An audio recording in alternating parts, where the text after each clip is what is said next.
There's a lot happening with New Jersey's child welfare system. We want to help you make sense of it and share our story. This is DCF on the Air. This is DCF on the Air, and I'm Jason Bukowski. Today we're coming to you with a special episode because we felt like we wanted to talk about the employee experience. We wanted to get some insight from the people that are out there making a difference in families and children's lives every single day. What do they go through? What do they experience while they're doing that work? So I have three guests who have varied experiences, and I'm going to turn it over to them to introduce themselves. If you could provide your name, your title, and how long you've worked for the department. Sure. So my name is Ahmed Ali. I've worked for the division for 23 years, and I'm in the family service specialist one title. Hello, my name is Alejandra Feliciano Hernandez. I'm an intake, and I've been with the company for over a year. Good afternoon. My name is Matt Schultz. I'm the Resource Development Specialist here at the Mercer South DCP&P office. I've been with DCP&P for 18 years. Great. Well, welcome to DCF on the Air. Happy to have you here. Thank you. Thank you. So my first question is for all three of you. I'm wondering if you can talk a little bit about what made you want to get into work in child welfare, and specifically in New Jersey in child welfare. What were those things that really drew you to this work? I can go first. I grew up in Ocean County. I grew up with a mother and a father. I was always the type of person that wanted to help people. And my parents always, saw me going after, wanting to help others, right? So, growing up in Ocean County and then going to college, it was just something that I saw them doing. My dad worked 3 jobs. My mom stayed at home. And it was something that I talked to them early on about, really wanting to help others. So that's and I knew about DCF. I had a couple people that I knew that were close to me that worked there. So I also wanted to give it a try. Great. I'll bounce off of Matt. So I heard about DCF from my aunt. My aunt worked DCF in Puerto Rico, and so raised in surrounding and hearing about stories and stuff like that made me pursue a degree in social work at Rowan. And for me, myself, I want to assist my community working in Trenton and helping the families and connecting them with services. So it was literally getting into the family business, both sides of the term there. Essentially, family business, yes. Yeah. Okay. Yeah, for me, it kind of got planted when I was a kid. So I was born and raised in Trenton, right? And to use an old acronym when people used to refer to the division as DCF. Mm-hmm. And can clearly remember there was a family that lived down the street from me, and there was an issue going on, and they're broadcasting it out on the street. And I can remember the lady clearly saying and screaming, "You want to call DCF?" And I thought she was talking about a person. I didn't know what DCF was. Later on, I found out what it was about. So my career working in college has always been in and around social work and in and around helping children, the most vulnerable people in our community, right? And just being fortunate enough to learn about a position that opened up in Mercer County, in Trenton, the city where I'm born and raised. It's like, what better way to help kind of get back and let people know, again, going back to that old acronym, yes, not a person, we are a people, and this is what we're about, right? To try to break that stigma of what the work is that we do, right? And helping others at the same time. Yeah, that, we changed our name from the division, DCF, changed its name to DCP&P. I want to say it was 2013 that we changed the name from DCF to DCP&P, and we still get people referring back to DCF. They know it. And I think part of that is I think there was such a negative connotation for so long that, even though our mission has always been to be helpful and we're there as a help for families, it's also recognizing that term has been like synonymous to, families having issues. Call DIFUS, or the threat against a family. I'll call DIFUS on you. But getting to a place, and I think we've moved the needle a little bit during this administration, but getting to a place where I think people are starting to have more of an understanding of what our role is and what our work is. I heard from all three of you the desire, the reason why you got into this was to help people. And I think more and more society is understanding that. What's your take on that? I think it definitely has been a shift. But like I stated, also when people hear DCP&P, even though it's been over a decade for it to be the Division of Child Protection and Permanency, people still say, huh? Yeah. And then they say DIFUS, formerly known as. Yeah, DIFUS, right? Whatever. However, oftentimes when I go in and I would speak to families, because a big portion of my career has been in intake. Mm-hmm. So we're the front line that's out there. Yeah. And explain to people, say, listen, I bet you this is what was going on. You tell me if I'm wrong. You probably pictured it, the division being this big green monster, this big ugly monster that's coming to kick your house over, take your kids and run. Mm-hmm. It's not what we're here for. It's not what we're here for. This is the concern that got called into us. We're here to just make sure that the kids are safe and to see what it is that we can do to help address what may have gotten called into us. Mm-hmm. Right? Let's see what we could do and sit down together and figure this thing out. Yeah. And being solutions focused. Absolutely. Not necessarily, we're going to run to family separation as a safety intervention. We're going to look for ways that we can support the family outside of that. Absolutely. Yeah. So working in Division of Child Protection and Permanency, the first title when you come in the door is Family Services Specialist Trainee. I'm wondering if you can talk a little bit about what that role entails and, what's the progression from there look like, in terms of not only like how do you move up the ranks, but also like what's the timing on something like that? And that's for all three of you. So when I came in 2007, Family Service Specialist Trainee, I'll be honest with you, when I came in, I didn't really know much. I thought I knew the world, right? You come in and you're trying to help people. But we come into getting off a little bit what Ahmed said before, we're trying to help people out, right? There's a lot of issues that we get thrown into. Mm-hmm. And after being here for 18 years, you see that, difference, right? So we came in, we're dealing with, substance abuse, domestic violence, we're dealing with overdoses, like real hardcore stuff. Nobody prepared us for that, and I can tell you, like when I interviewed and I wanted this job and I was like, oh, I'm right out of college. I want this job. Yeah. Nobody prepared me for that. So we stay in that role for, approximately 6 months until you progress, until you pass that testing period. You can stay in permanency. You can, like Ahmed said, he's been in intake for a long period of time. You can go into intake. We have the adoption unit. We got the resource unit. And then there's a lot of specialty units, right? But then you also take the civil service exam to move up, and if you want to be a supervisor or a casework supervisor. So, yeah. Yeah. And you mentioned that nobody prepared you for sort of the breadth of challenges you were going to face, with families. I'm wondering, even though no one prepared you maybe for that level of like what you were going to face in the field, was there any preparation? What kind of coursework do you have to take to be able to do this work? Is there any on-the-job training that you undergo when you get here or anything like that? Absolutely, yeah. We were all, put through training. We had a lot of, courses that we take, how to deal with real life situations. Yeah. We all still take a certain amount of credit hours per year to keep us educated and understanding like what these families are going through. Yeah.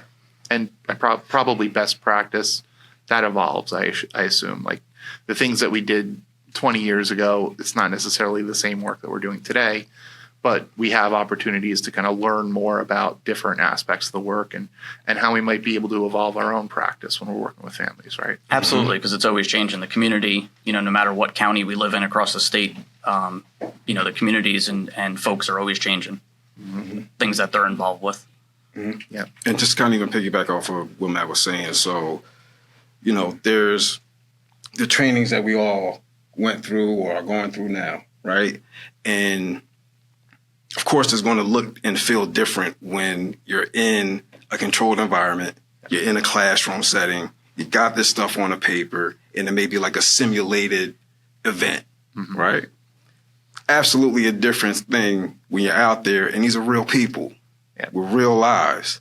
And this allegation is something real that you have to address, or this situation is something real that you have to address.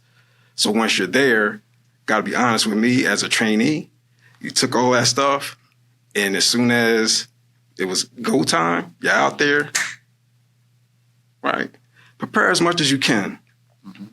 Do as best as you can when you're out there. But yeah, you got to remember, these are real people, real lives. They're not fictional characters. They're not going to disappear when we turn away and when we go back to our office, right? So that challenge there,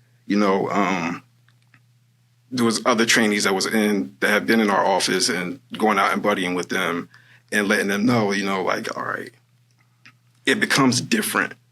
Doesn't change. Like that little nervous feeling that I get in my belly before I knock on the door, that feeling has been there since day one. Hasn't gone anywhere. It's different, but it hasn't gone anywhere. So I don't think that the real preparation for that, like how do you prepare for that? Sure. Yeah, I think that's a really good insight, because I think that the challenges that families face are broad, and also the things that empower them, the things that strengthen them, the things that allow them to be resilient. Every family's experience might be different, and we can write books on practice. We can provide all the resources that might be out there in the community.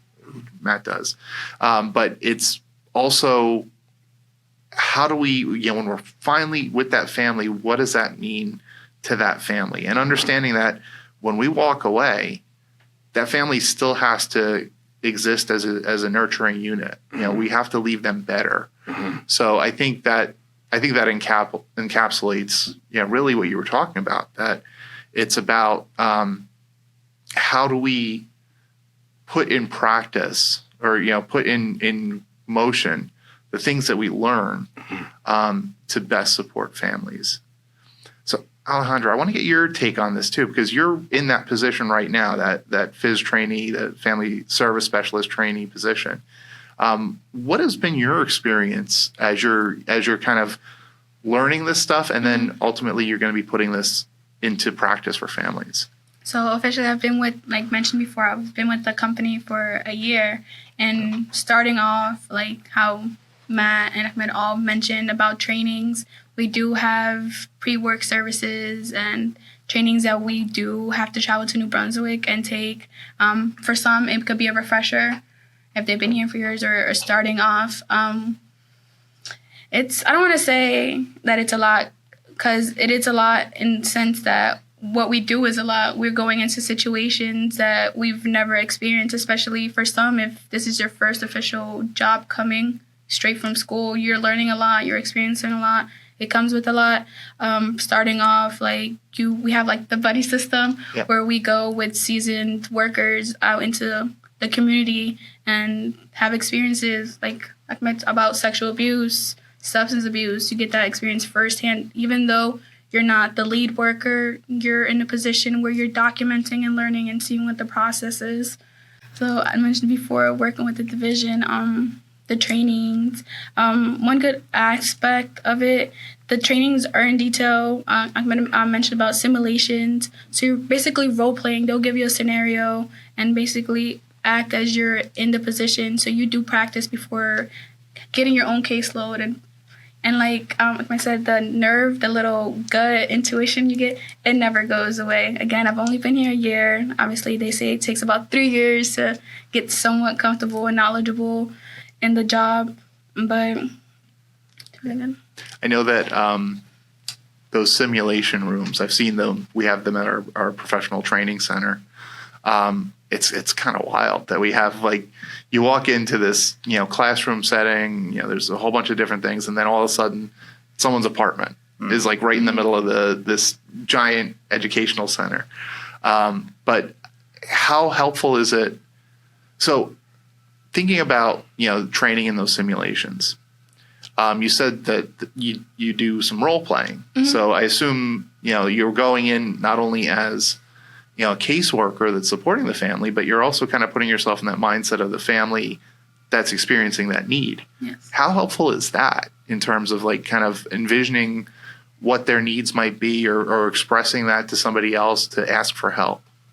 So during training, there's 2 simulations. One is intake and one is permanency. For intake, we would go in as essentially the caseworker knocking on the doors, and the trainers would essentially act. They could either be a parent who would willing to cooperate and allow you within their home, or you could get pushback and you have to manage how would you get access and build rapport with that family to basically do your job, get inside the home and investigate and basically address the concerns that were reported. And then for the permanency, it's more working with the family, assisting them with the services, ensuring that they have the help and assistance that they need and the support, and ensuring that they complete their goals. Yeah. Great. So I'm wondering, we've talked a lot about, why you got into the work, but I'm wondering, and we've touched on it a little bit, but what do you see, and this is for each of you, what do you see as the 2 biggest challenges when you're supporting families, when you're working with children and youth? What are the 2 biggest challenges that you face, and why are those the challenges? Why have you identified those as the challenges? I can. I'm going to talk about my position just for a second as the resource development specialist. One of my biggest challenges is to make sure that all the staff in Mercer South has the resources available to the families that we're dealing with. In today's day and age, we've had a lot of cuts in regards to services, and it is stressful for the workers that are in the field. They all come to me asking for those services. So it's big to me to make sure that they're connected to the community and the community is connected to our workers. That is one of the biggest struggles that I deal with on a day-to-day basis. And the second thing is to make sure that our staff is happy and healthy. We've had a huge shift over the years, workers either coming, going, trying to stay with DCP&P. So we've done a lot of things around the office to try to connect those workers with, being happy and healthy, not only in the workplace, but also outside of the workplace. Yeah. So those 2, they really do hit me hard, and I try to work on those on a daily basis. Yeah. And I think, we've made staff wellness and, health one of our strategic priorities, one of our transformational goals for the department. And I think it's in recognition of the fact that, we have a staff that's highly traumatized. The work that you do is hard work. It's emotionally hard work. But understanding that you show up your best when you are your best. Right. When you're feeling supported, when you have those outlets to deal with the trauma and the stress that you experience in the field. So I'm glad you're able to do that for your colleagues. Thank you. Yeah. That was good, Matt. I'll go next. For me as an intake, the most, I don't say difficult, but the most challenging aspect is communication and education, due to the vast of our community coming from diverse cultures and ethnic backgrounds. Educating families that what it's deemed okay in home country is different here. An example be like physical abuse or like corporal punishment. They might see it as like one hit or like using a belt is okay to them, but here could be determined as something else, given the severity of the punishment. The communication barrier as well, again, going back to vast our population and community with diverse Spanish, Creole, and then having to do language lines and ensuring that what I'm communicating to them is the exact thing that's being communicated and translated for them, and that way where everyone's on the same page and no one's lost. Yeah. Yeah, I think the days of correcting, children through grandma's chancleta is kind of gone. But it's also, how do we, understand that, different cultures have different values and different, opinions, but at the same time, how do we push a goal of safety? So yeah, I think that's really important. I think the other thing that you pointed out is that we provide services to people in all languages. So it doesn't matter if, they're coming to a place of need, and their spoken language is Spanish or Creole or Russian or Polish or whatever. But we have the ability through the language line and through, individuals that are multilingual on staff to provide those supports. So I think that's great. Yeah. And so because like you said, we're dealing with families who have experienced some level of trauma. Like we don't get called out and get involved with families because everything's going well. Mm-hmm. So learning how to kind of separate like your personal feelings, your personal point of view, that can be a challenge sometimes. Just like how Alejandro was saying, like culturally, we're all from different cultures as well. Yeah. So it's not just the families that we serve. We have our own backgrounds. We have our own experiences. And there may be some things that we don't agree with, candidly speaking, with the way that we may practice certain things in the division because of the way that we were raised. Yeah. So there's like that shift also in ourselves where, it has to be a paradigm shift to understand, it's not about us, right? That can be a challenge. Also with self-care, demanding job. You can't we're not going to paint it like it's an easy job. It's not easy, right? It can be rewarding, but it's not easy. It has its demands on your time, has its demands on your energy, has its demands on your ability to assess situations, immediately while you're there. And that can be taxing. And we're also putting in services and assessing families to make sure that their children and that they themselves are also well, when it's easy to forget about our own health and wellness. So being able to, again, consider our health and wellness. It's okay to take those vacation days. They're there for a reason, right? It's okay to say, hey, I need help. Your colleagues are there for a reason. It's okay to go to your supervisor, right? And let's say if you guys differ in opinion, it's okay to request to go talk to your casework supervisor as well, right? The help is there. It's designed for a reason. And we're not here. Nobody's going to let you fail. We don't want you. We're not going to let anybody fail, right? We'll support each other. And again, at the end of the day, we still have to go home to our own families. Yeah. We still have to go home and address the things that may be going on in our lives as well. Just like the example that I gave to you, where we know the families that we serve don't disappear when we leave. They know that we don't disappear when we leave, right? Things go on. So being able to remember you're not working right now, right? You're at home with your family or with your dog or with your cat, or you got your TV or your favorite music playing. Those sorts of things are important and can be very challenging at times. I've said before that I've worked a few jobs in my career, and this is the one.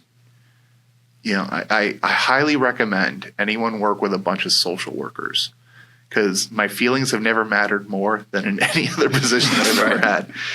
We talk about it a lot because we recognize that, again, like I said before, we can't show up for families if, we're not supported ourselves. Absolutely.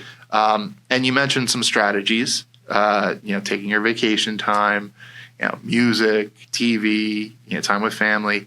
I'm wondering for each of the three of you, understanding sort of the emotional toll, the sometimes physical toll of the work. How do you address your own wellness? And what tips can you provide to our workforce, when they're kind of thinking about how do I recharge my batteries? How do I get, back to a space where I can best help families and children? So a good portion of our job is being at a desk. You're either sitting at a desk, you're sitting in a car, you're sitting at a school, you're sitting at somebody's house. Get up and move, right? Take that 15-minute break that you got. Go outside, walk around if it's safe, right? Get out, walk around, get some fresh air, Even talking to your coworkers. Again, like, I'm pretty sure, I don't want to speak for them, but I'm pretty sure that we can agree, like, we can be our biggest supporters at times. Sure. You know what I mean? You have your friendships there. Go talk to your friend. Take that break, right? Not too long. we still got some work to do, right? But you build your friendships, and those are important, Yeah, I think it's also important, too, to acknowledge that the work that we do is confidential. Mm-hmm. So, the families that get involved in the child welfare system, under state law, they're owed confidentiality. Mm-hmm. So what we experience on the job, we can't then bring that home and say, oh, you'll never guess what I saw today at work. But we can talk to each other. We can relate to each other. We can, talk about, hey, I had this really challenging experience. I'm wondering if I can, kind of talk to you about it and share some of what I experienced. Maybe you can provide me some perspective. Maybe we can kind of work together to think up some solutions for this family.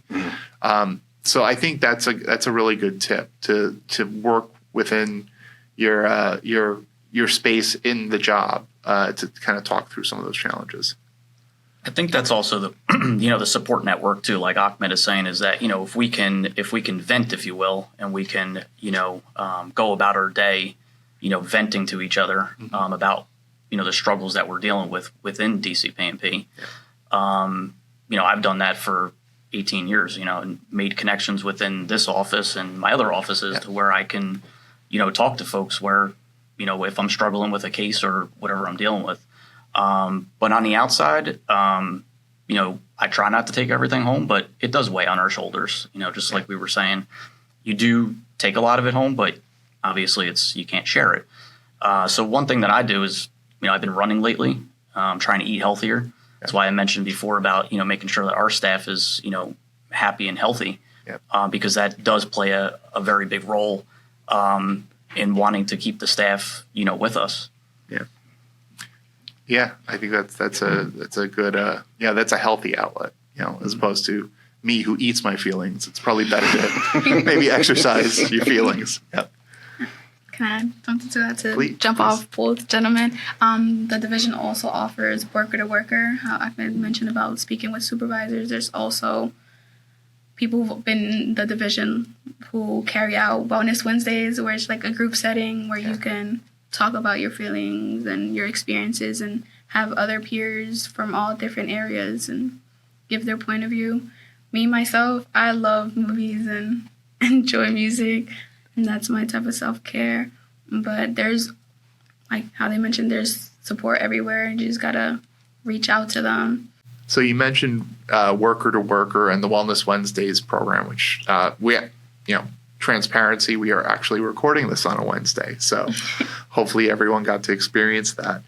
But I think it's also important to point out that there are other resources out there. The Employee Advisory Services through the Civil Service Commission also provides counseling for employees. Worker to worker is limited to DCF. It's really DCF caseworkers talking to people who have experience in that role. But the EAS service is available to all workers, all state government workers.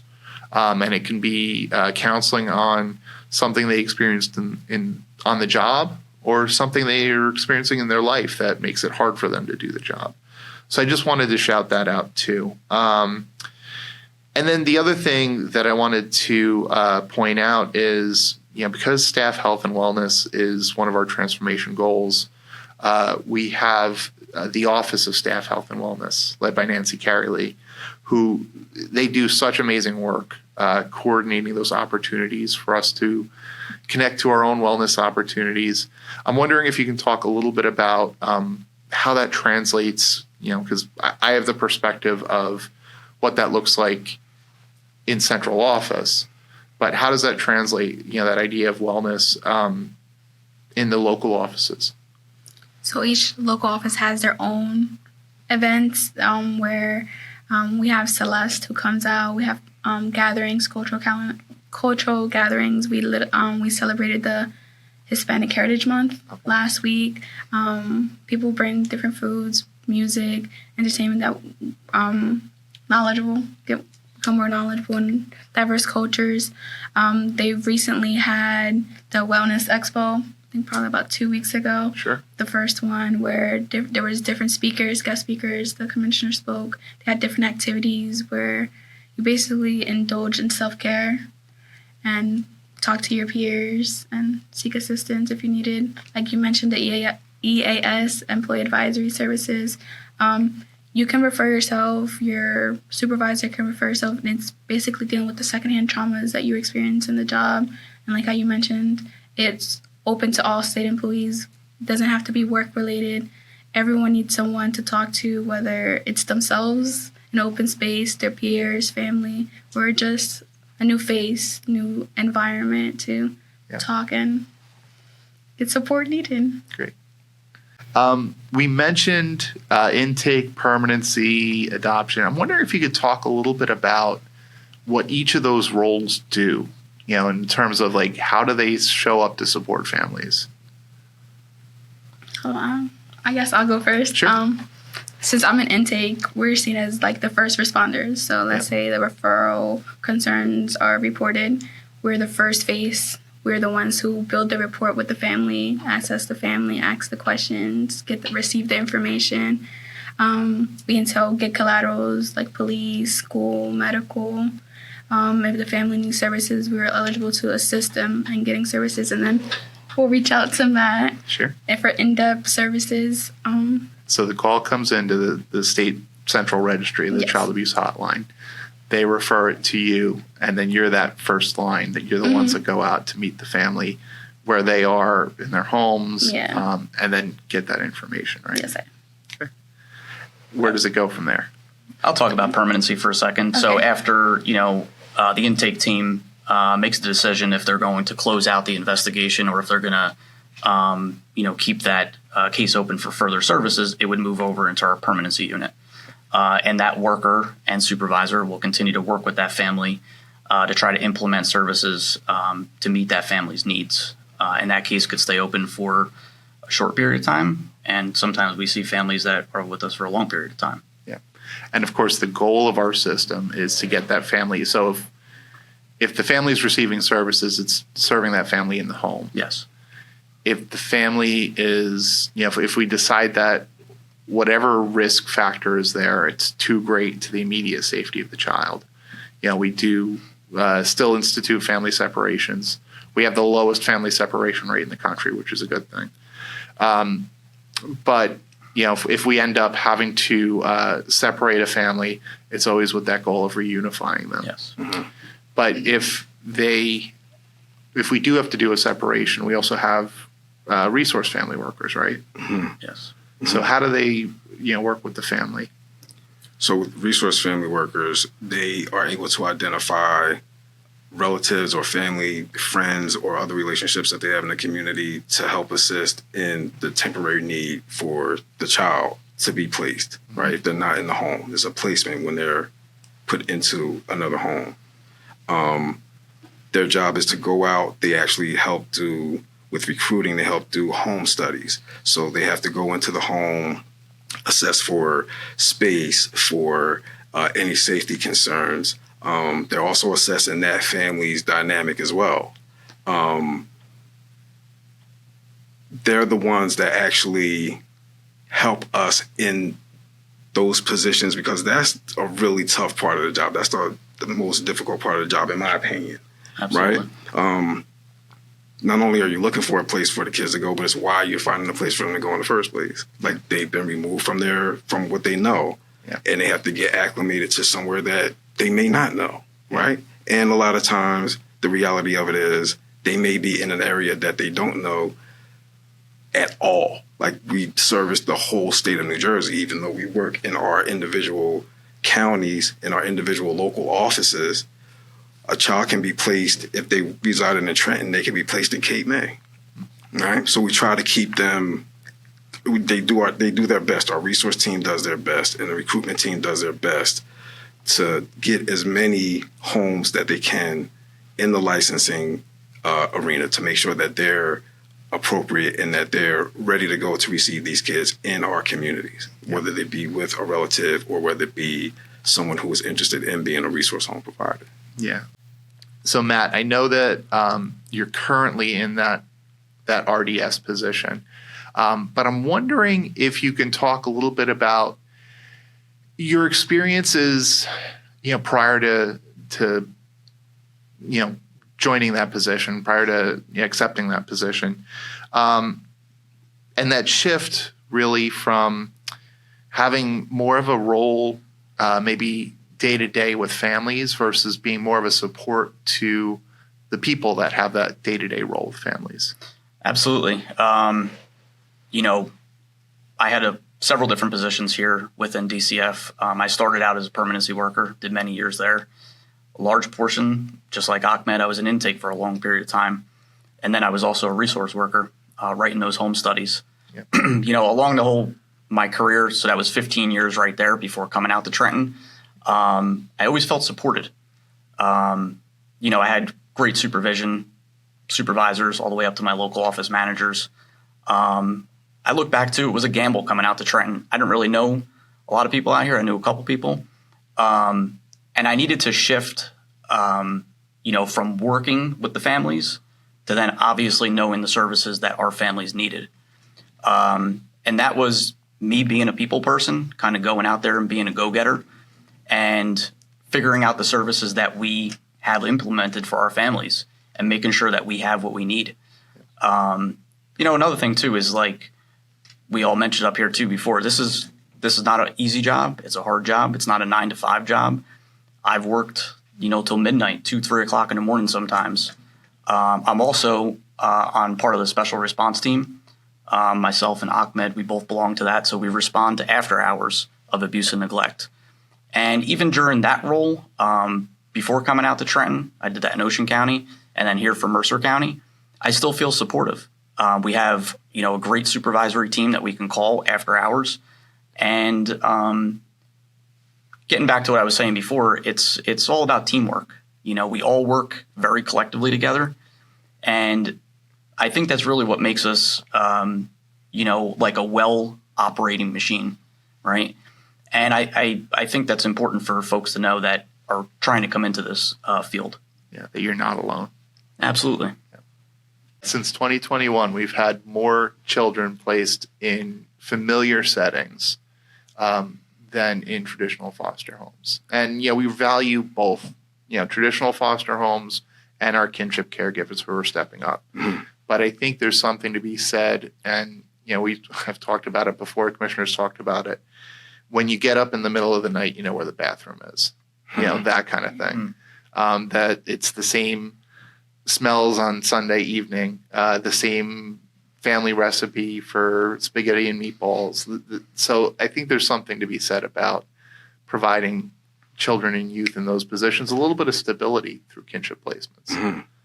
So, and then of course, if it doesn't work out, we push for our reunification as much as possible. We try and get the family to that place where they can heal, they can come back together, they can be a nurturing unit in that child's life. In many cases, it works. I would say in most cases, it works. I want to say it's 67% rate of reunification in New Jersey. But in those cases that don't, we also have adoption workers. I'm wondering what kind of work they do. So adoption is that's more of the legal term. So they'll try to basically provide a safe home with caring family members or a family who's willing to care for their child as their own. Yes, it's a lot of legal process in and out of the courts, ensuring that the paperwork and things are completed. But most important is to basically provide the child or children with a loving family, a safe environment for them to ensure that they feel connected to somebody, whether it's related to them or someone new. A forever family or a permanent home.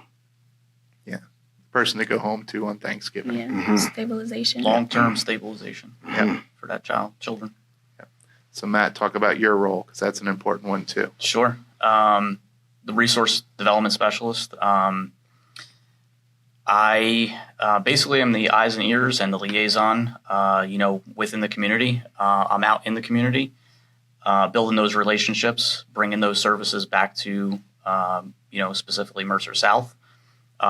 We handle Hamilton, Trenton, and now Lawrence. I'm also the liaison for the school district, right? So as we spoke, when the children enter into placement, I know Ahmed mentioned, Kate May. We have children that are placed all over the state. So what we do is educational stability. All those forms come to me. I sign off on those forms to make sure that that child is obviously attending school. I have a direct connection to those school districts. On top of all the services, either that's for substance abuse, domestic violence, all the workers will go into our system. They'll complete the forms. That'll come to me. I sign off on them to make sure that the families are connected to those proper services. Like I said before, we want to make sure that our team specifically has the services available. Yeah. And then it's also frustrating if we don't. So we also want to make sure that our families are connected to those services. On a day-to-day basis, I handle, several hundred emails, making sure that I'm connected with all the staff, just from the new trainees all the way up to the casework supervisors, and then my boss, the local office manager. We have an awesome team at Mercer South. I do feel like we do have the proper services to, service our community. We do have a shift in some services now, so we're trying to get a handle on all those new services. But yeah, that's pretty much my day-to-day operations right now. Yeah. Well, great. So we talked about the work. We talked about the challenges. We've talked about the stressors, how you deal with the stressors. I'm wondering, because I love to end on a high note, what are some of the most rewarding aspects of working in child welfare at the Department of Children and Families in New Jersey? I'll go first. Okay. Rewarding, we talked a lot, and it's interesting to see where some of our families start. We get involved with them in some of their lowest points in their life. So if I can help out as the RDS and, providing to, the workers and seeing those services actually mean something to these families, right? So rewarding to me is knowing that we have those services available, meeting these families on their needs, and seeing them thrive, move forward in a manner. I always used to say this when I was a worker. Who are you going to rely on? Who are you going to be connected with after we step out of your life? I know Ahmed had mentioned it before. We want to provide these families with services that really mean something, that they can get out of the services that we're providing. So it does mean a lot to, I know, myself and our staff, that if we're providing these services to them, hopefully they don't come back to us. And I think that's, at the end of the day, I think that's what really makes us successful as a department. To bounce off what Matt said, the change, the progress is very keen and very important. Seeing, like how he said, title of the song, started from the bottom and now where they're at, where they're at, and stuff like just seeing the progression between the parents and the kids, the communication, the relationship building, not just between the family themselves, but with the worker and their community, and how some families end up paying it forward and assisting others and leading them in the right directions and services and stuff like that, and advocating for them. So it's very rewarding. Yeah, and I, definitely agree with everything Alejandra and Matt saying. And to add to that, again, it's work that we do, right? We work for DCF, we work for DCPMP. But when you see the family do their work, right? Not taking the credit for ourselves. Yes, DCF and DCPMP, we've made a lot of strides, right? We do awesome work. But if I look at the family success as being my success, then I failed, that family success is their success. Y'all worked for that. Y'all did that. Look at what you did, right? That's the reward. Even if, again, going back to the beginning of our conversation, even if you're still looking at me as being in diapers and kicking this building over and trying to come and take your kid, look at what you did, right? That's what it's about. We have a job to do, yeah. But at the end of the day, it's what the family does. Even if the family tells me, oh, Mr. Ali, thank you for doing this and thank you for doing that. Thank you for doing it. You did that work. You did that work. That's the reward, Yeah. Well, thank you for doing that. Thank you for taking some time to be with me today to talk a little bit about your experiences, but also thank you for all that you do to work with families, to help them on the hard work that they're doing on their healing journey, to either get back together or get healthier or become more nurturing, and ultimately to be that vision that we have for all New Jersey residents, that safe, healthy, connected. So thank you so much. Thank you for that. Thank you. Thank you. New Jersey Department of Children and Families has 6,600 staff members. The vast majority of those staff members work in the Division of Child Protection and Permanency. It's really special work. And the people that do that work, they come to this because they're called to do it. We're so grateful to all of them for contributing their energy, their talents, their ideas, their compassion, more than anything, to help families reach that goal of being safe, healthy, and connected. So thank you so much for tuning in on behalf of my producers. I also want to shout out that this is a special bonus episode, and it's coming to us as the brainchild of some leaders in child welfare here in the state of New Jersey, and I want to shout them out. Candicia Clark, Carmen Lipford, and Elisa Glenn, who are our Rise Up Fellows. This is a message that they wanted to get out there. They wanted to be able to showcase the experiences of workers and to talk a little bit about what that looks like. So thank you, ladies, for bringing that to us. Next month, we're going to have Commissioner Beyer in to talk a little bit about what this administration has meant, what we've been able to do, and maybe what the future holds. So tune in for more DCF on the Air, and this is Jason Bukowski signing out.